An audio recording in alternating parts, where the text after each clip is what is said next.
On the news tonight, Governor Adeleke unveils his sports development agenda for Osun. JAMB clears under 16 Wizkids for 2025 UTME. And from the foreign scene, Uganda confirms surge in Ebola cases in the country. Good evening and welcome to Major Reports. I am Kayode Adebayo. Governor Ademola Adeleke has expressed the readiness of his administration to establish sports commission with a view to developing sporting activities in the state. Governor Adeleke stated this at the official launch of the renovation of Osogbo Township Stadium. Saheed Adeboje has the details.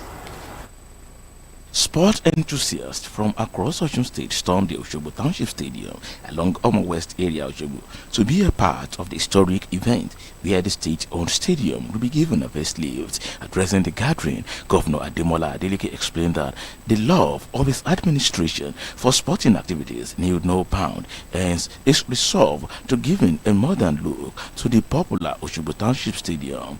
The governor, who explained that sports, apart from exploring talents, said it is also a source of employment for the teeming youths. He maintained that his administration is set to give Osogbo Township Stadium a befitting look that will turn it to a toast of others in the country, just as he said that youths who perform excellently in any activities will be encouraged to do more. According to him, the state government is set to build 2 artificial turf, 1 natural turf, and modern swimming pool, including a hockey pitch, among others, in Osogbo Township Stadium. My message to you all on Sunday is to join hands with the government to take sport to an available height. I call on the private and sport lobbying philanthropists to partner with the government for sport development. In his speech, the deputy governor, who doubles as the commissioner for sports, Prince Kola Adewusi, appreciated the support of Governor Ademola Adeleke, which he said will put Osun State at the forefront in the sporting arena in a very shortest time. What we have been seeing before is quite far away from what operates all over the world. And I want to thank the governor for approving the remodeling of this stadium. It is not only the football pitch. By the time we go around, we will see other facilities that are being embedded in this remodeling. In his address, the contractor handling the project assured the state government of the best job so far. In the meantime, the contractor has begun work on Osogbo Township Stadium renovation. For Osbc News, this is Saeed Adeboje reporting. Osun State Deputy Governor Prince Kola Adewusi has implored civil servants in the state to take their health as priority and maximize the golden opportunity brought to their doorsteps through Osun Health Insurance Scheme. The Deputy Governor, who was represented by the State Head of Service, Mr. Anyanle Yana, gave the advice at a retreat while commending Governor Ademola Adeleke's support for the health insurance scheme. Saheed Adeboje has the story again. In his address, the contractor handling the project assured the state government of the best job so far. In the meantime, the contractor has begun work on Osogbo Township Stadium renovation. For Osbc News, this is Saeed Adeboje reporting. Saheed Adeboje has the story again. one of its kind since the appointment of Dr. Rasak Akindele as Executive Secretary of Osun Health Insurance Scheme. Declaring the conference open, the head of service, Mr. Ayanleye Aina, appreciated the support of Governor Ademola Adeleke for Osun Health Insurance Scheme, which he said culminated to the successes recorded so far. Describing health as whole, Mr. Aina appealed to all civil servants in Osun State to maximize the opportunity of the health insurance scheme to enhance their healthy living. We are all aware our state, like many other states, is home to a diverse population with varying healthcare needs. Therefore, the task of providing comprehensive, accessible and sustainable healthcare to all citizens is not a joke at all.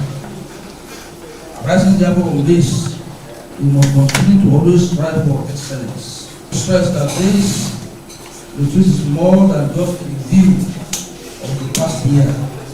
It is an opportunity for you to align yourselves for the future. It is a time for reflection, introspection, and planning the next phase of your work. Earlier, the Executive Secretary of Osun Health Insurance Scheme, Dr. Rasak Akindele, said that the essence of the workshop is to appraise previous performances and work toward achieving a greater goal. According to him, the agency was able to achieve all its set goals in the outgone year, and it is ready to give excellent performance this year. He noted that people of various categories like the albinos, people with spinal cord injuries, the retirees and the civil servant got the best of medical attention through the scheme. I want to particularly thank His Excellency, Dr. Senator Honorable Jackson Ademola, for his tremendous support to OSHA. He has been a pillar of support for us, and all the activities we have carried out wouldn't have been a success if not for his dedication to our cause. Speaking in separate interview, the Permanent Secretary, Ministry of Health, Dr. Isiaka Adekunle, and his counterpart from the Ministry of Budget, Research and Economic Planning, Mr. Yetunde Eson, described the retreat as apt, showcasing Governor Ademola Adeleke's commitment to healthy living of all in the state. It's an avenue for them forge ahead, prepare for future. So we'll be looking at the policy, the program, the targets, and our goals. The baseline will be considered, and what are the next things we have to do in order to get the objective realized within this year. There were goodwill messages at the program. For Osbc News, this is Said Adeboje reporting. In the meantime, Osun State government has disbanded the State Transport Management System and rebranded it into the National Union of Road Transport Workers. Governor Ademola Adeleke, who announced the disbandment through the Commissioner for Transportation, Honorable Sesan Oyedele, stated that the rebranding was done in the interest of the union. Oluchi Amuda completes the story.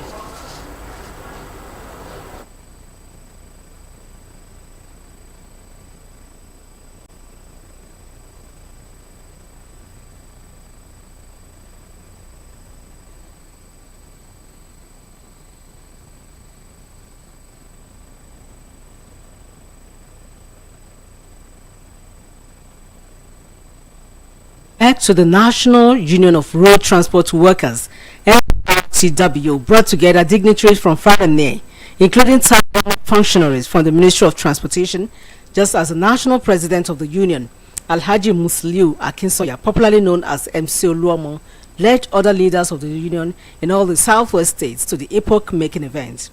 In his remarks, while officially disbanding the OSTMS, the Osun State Governor, Senator Ademola Adeleke, who was represented by the Commissioner for Transportation, Honorable Sesan Oyedele, stated that the rebranding was done in the interest of the union, adding that government remains committed to ensuring that no sector is left behind in his developmental strides. The governor reiterated the resolve of his administration towards the provision of an enabling environment for the transportation business to thrive through massive investment in road infrastructure in all the nooks and crannies of the state. He called for more cooperation and support from members of the newly rebranded NURTW in Osun State.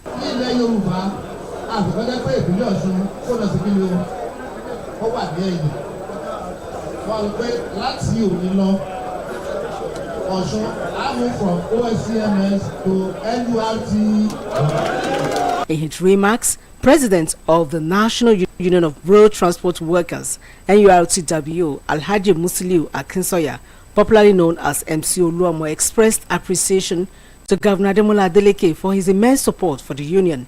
He appealed to the new leaders and members of the union not to bite the finger that is feeding them and to work in unity to ensure that the governor stays in office beyond 2026. He equally charged them to abide by the constitution of the union and make it their watchword, just as he appealed to the Oyo State Governor, Engineer Seyi Makinde, to take a cue from Governor Adeleke and restore NURTW in the state. Ìka tó bá fún yàn ló jẹjẹ èèyàn fight yẹ o.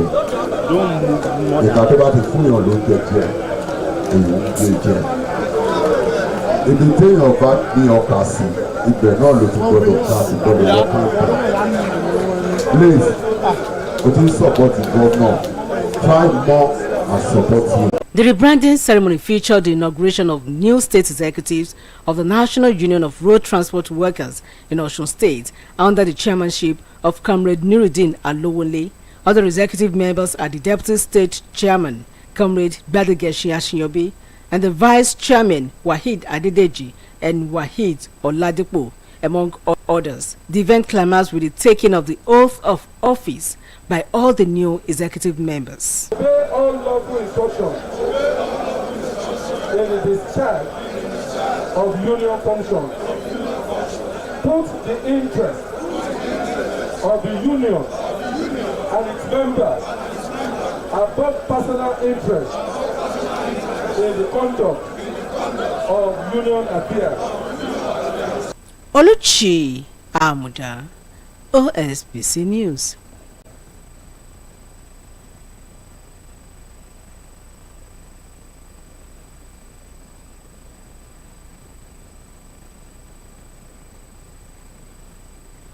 In another development, exceptionally gifted children who are below 16 years will be allowed to take the Unified Tertiary Matriculation Examination conducted by the Joint Admissions and Matriculation Board.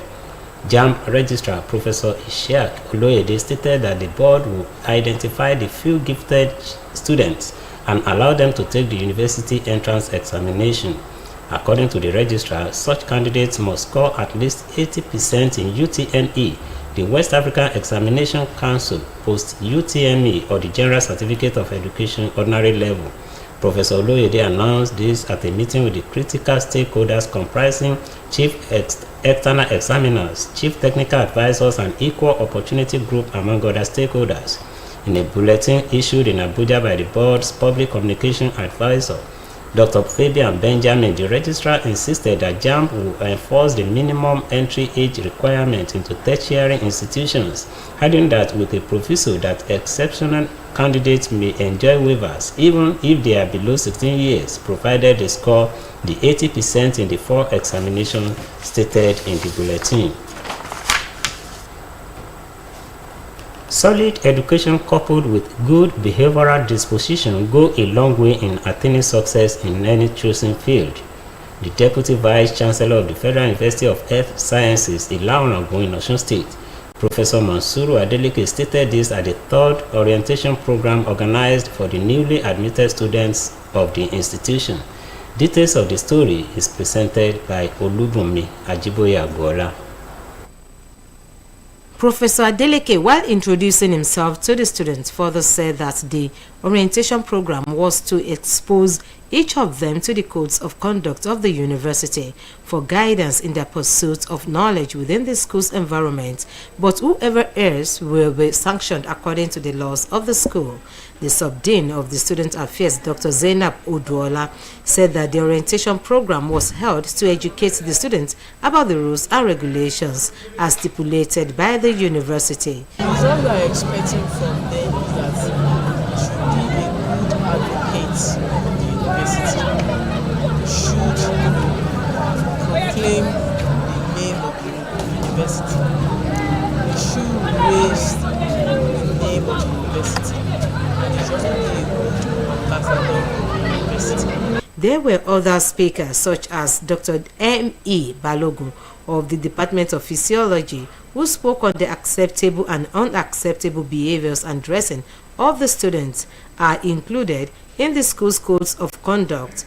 The representative of the school's bursar at the orientation program, Mrs. Afusat Idris, explained to the students their financial involvement in the university, saying the students are expected to visit the ICT unit if they find it difficult to pay online and confirm the payments at the bursary department. Also, Mr. Moni Amusa of the bursary department enlightened the students on application for loan from the federal government student loan portal for easy access for the payment of school fees due to financial constraints. Meanwhile, Mr. Afolabi Odunse of the Federal Road Safety Corps enlightened the students on the use of roads within their environment to avert accidents and mishaps as motorists and pedestrians. Olubumi Ajiboye Agbola reporting for Osbc News. Media professionals have been described as a conscience of society whose critical roles cannot be overemphasized in the task of nation building. The Asiwaju of Ijesha Land, High Chief Olayinka Fashuyi, made the remark in Osogbo, the state capital, while featuring on the frontliners. Sanya Onorinde has more on the story. The 45th edition of Frontliners, an initiative of Osun State League of Veteran Journalists, was convened at the Nigeria Union of Journalists Press Center, Osogbo, the Osun State capital. The guest speaker, Asiwaju of Ijesha Land, High Chief Olayinka Fashuyi, described the media as the conscience of any nation, noting that the League of Veteran Journalists are living up to the expectation by engaging personalities in intellectual discourse that will shape positively the society. High Chief Fashuyi, who recalled the confinement of Asiwaju of Ijesha Land was born out of dedication and commitment, said he is relentless towards sustaining transformational development that impacts positively on the lives of the people in Ijesha Land. Responding to questions from the panelists comprising of Prince Kayode Adedire, Mrs. Jumake Akinjiola and Mr. Olatunji Idowu, the Asiwaju of Ijesha Land, said he will continue to be passionate about taking Ijesha Land to a lofty height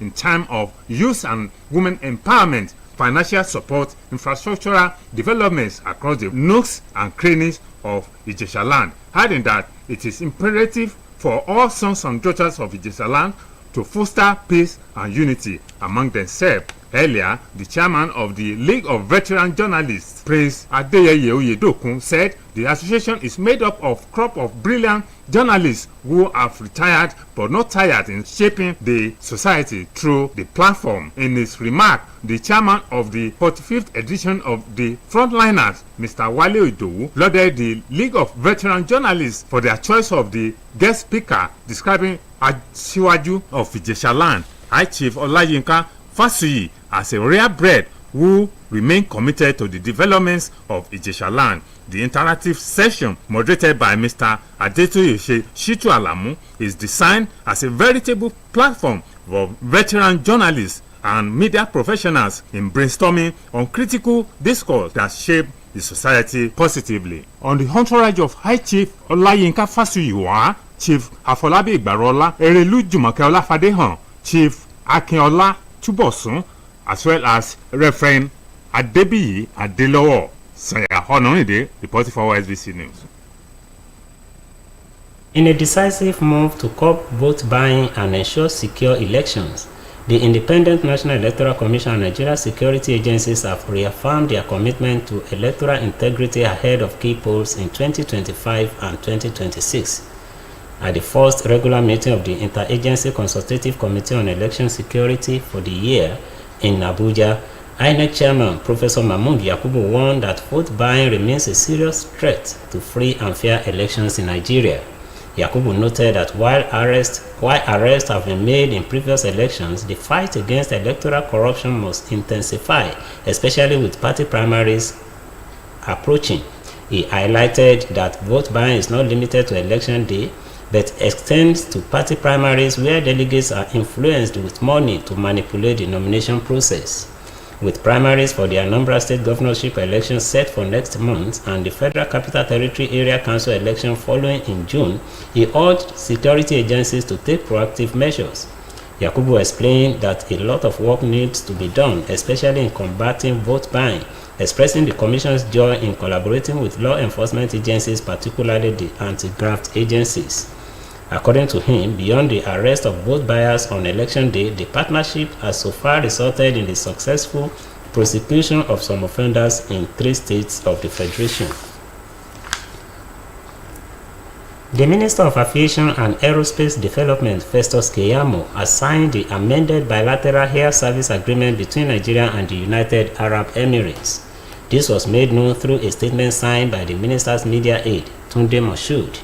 According to the statement, the amendment was signed during a meeting with UAE's Minister of Economy, Abdullah bin Tawik Al-Mari, at the sideline of the International Civil Aviation Organization's Global Implementation Support Symposium 2025, solidifying mutual aviation ties between both nations. Moshood stated that the signing of the amended BASA builds on last year's negotiations to ensure reciprocal rights for both countries and foster deeper aviation collaboration. He added that during the signing of the agreement, Keyamo emphasized the importance of enhancing connectivity between Nigeria and UAE with a focus on expanding code share agreements and interlining opportunities for Nigerian airlines. He further said that the UAE's Minister of Economy hailed Nigeria's aviation minister, describing him as a man who keeps his words and committed to advancing Nigeria-UAE aviation relations.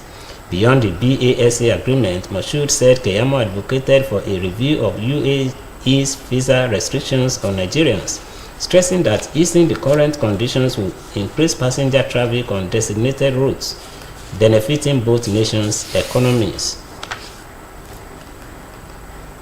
Vice President Kashim Shettima has assured intending pilgrims for this year's Hajj in Saudi Arabia that none of them will miss the pilgrimage due to visa-related challenges.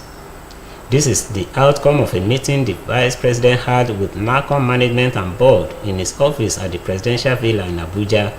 Shettima had summoned the meeting following reports that a contractual dispute with Saudi service provider could potentially lead to visa denials for Nigerian pilgrims. The Vice President assured them that the federal government will put necessary measures in place to ensure they have a smooth and hitch-free pilgrimage. He directed the National Hajj Commission of Nigeria to take necessary measures to ensure a smooth and unhindered pilgrimage for all the nation's intending pilgrims. He also instructed the NACON leadership to take necessary steps to protect the interests of Nigerian pilgrims, saying the Commission must do whatever it takes to guarantee the full participation of the pilgrims without any hindrance. You are now welcome to our sports segment.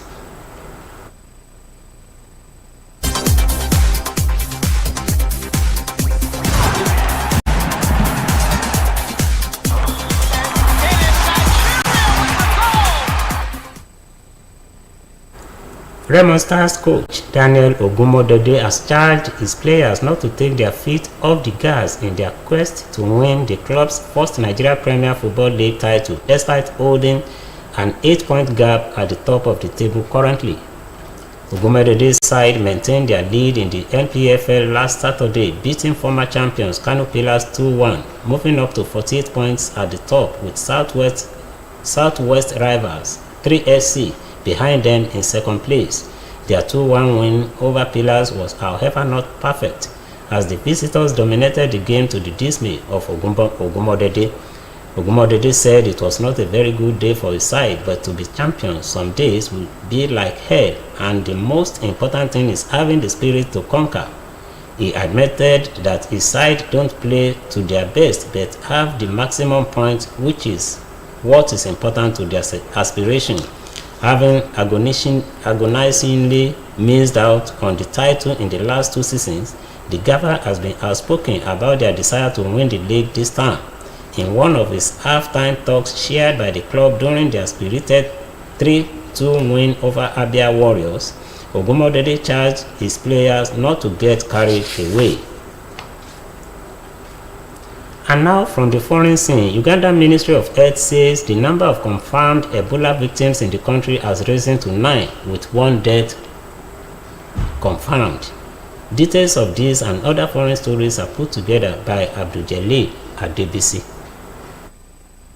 The Health Ministry said that of the other new cases, 7 were being treated in the hospital in the capital Kampala, and 1 was in the hospital in the eastern city of Mbala, near the Kenyan border. The ministry added that all 8 patients are in stable condition, and 265 contacts of the confirmed cases have been placed under quarantine. Uganda declared an outbreak of the severe, often fatal, viral infection late last month. According to the World Health Organization, Ebola symptoms appear between 2 and 21 days after infection and can include fever, severe headache, muscle pain, among other symptoms.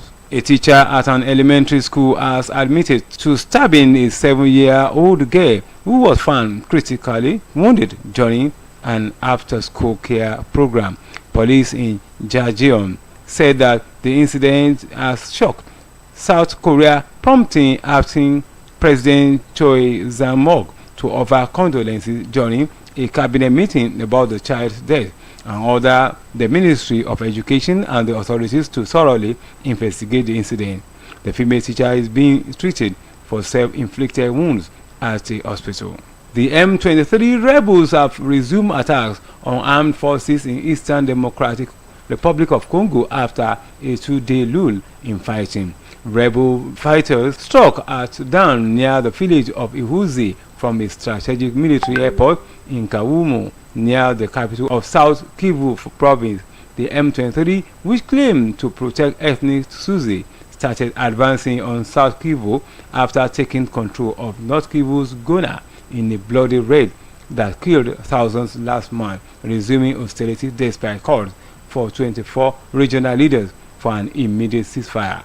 Abdul Jalil, DBC, Osbc News. And that ends the major report on OSBC TV tonight. The bulletin was edited by Babatunde Fanaopo. I am Kayode Adibayo. Thanks for watching and good night.